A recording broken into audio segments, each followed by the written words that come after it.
Hi friends, நம்மளோட இந்த சாம் த stamp சேனலில் சினிமாவை பற்றின இன்ஃபர்மேஷன்ஸை பார்த்துட்டு வரோம். அந்த வகையில் இன்றைக்கி நம்ம வீடியோவில் ஒரு பாடலுக்காக எம்எஸ் விஸ்வநாதனும் கவிஞர் கண்ணதாசனும் 400 டியூன்களை போட்டு ரிஸ்க் எடுத்த ஒரு விஷயத்தை பற்றியும் அது என்ன பாட்டு அப்படிங்கிறத பற்றியும் தான் பார்க்க போகிறோம்.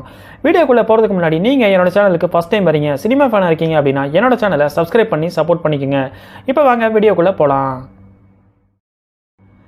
கவிஞர் கண்ணதாசனும் எம்எஸ் விஸ்வநாதனும் சேர்ந்து தமிழ் சினிமாவுக்காக பல எவர்கிரீனான ஹிட் பாடல்களை கொடுத்திருந்தாலுமே கூட ஒரு சில பாடல்கள் இன்னைக்கு வரைக்கும் மறக்க முடியாததாக இருக்கும். அந்த வகையில் இயக்குனர் ஸ்ரீதர் தனக்கு ஒரு ஹிட் பாடல் வேணும் அப்படின்னு கேட்டதுக்காக 2 மாதம் கிட்டத்தட்ட 400 டியூன்களை இசையமைச்சு ஒரு பாட்டை உருவாக்கியிருக்காங்க. தமிழ் சினிமாவில் புதுமை இயக்குனர் அப்படின்னு பேர் எடுத்தவர் தான் இயக்குனர் ஸ்ரீதர் அவர்கள்.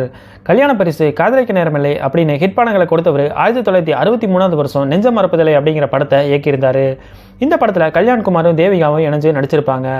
இந்த படத்துக்கு மெல்லிசை மன்னர் எம்எஸ் விஸ்வநாதனும் ராமமூர்த்தியும் இணைஞ்சு இசையமைச்சிருந்தாங்க. இந்த படத்துக்கு எல்லா பாடல்களையுமே கவிஞர் கண்ணதாசன் தான் எழுதியிருந்தார். இந்த படத்தோட பாடல்கள் கம்போசிங் அப்போ நான் இந்த படத்துக்கு நெஞ்சம் மறப்பதில்லை அப்படின்னு டைட்டில் வச்சுருக்கேன். அதனால் இந்த படத்தில் வர்ற ஒரு பாட ரசிகர்கள் காலத்துக்கும் மறக்க முடியாததாக இருக்கணும் அப்படின்னு ஸ்ரீதர் கேட்டிருக்காரு. இதை மனசில் வச்சுட்டு தான் கண்ணதாசனும் எம்எஸ் விஸ்வநாதனும் இந்த பாடலோட கம்போசிங்கை ஸ்டார்ட் பண்ணியிருக்காங்க. இதுக்காக 2 மாதம் ரெஸ்ட்டே இல்லாமல் உழைச்சி தான் இந்த பாட்டையே உருவாக்கியிருக்காங்க.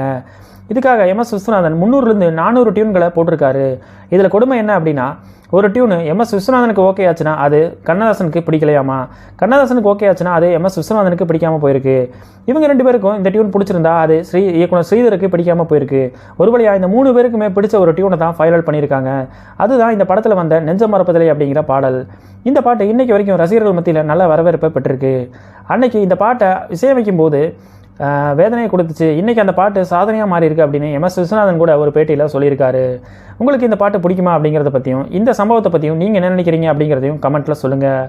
இந்த வீடியோ பிடிச்சிருந்தா ஒரு லைக் பண்ணிவிட்டு என்னோட சேனலை சப்ஸ்கிரைப் பண்ணி சப்போர்ட் பண்ணுங்கள். தேங்க்ஸ் ஃபார் வாட்சிங்.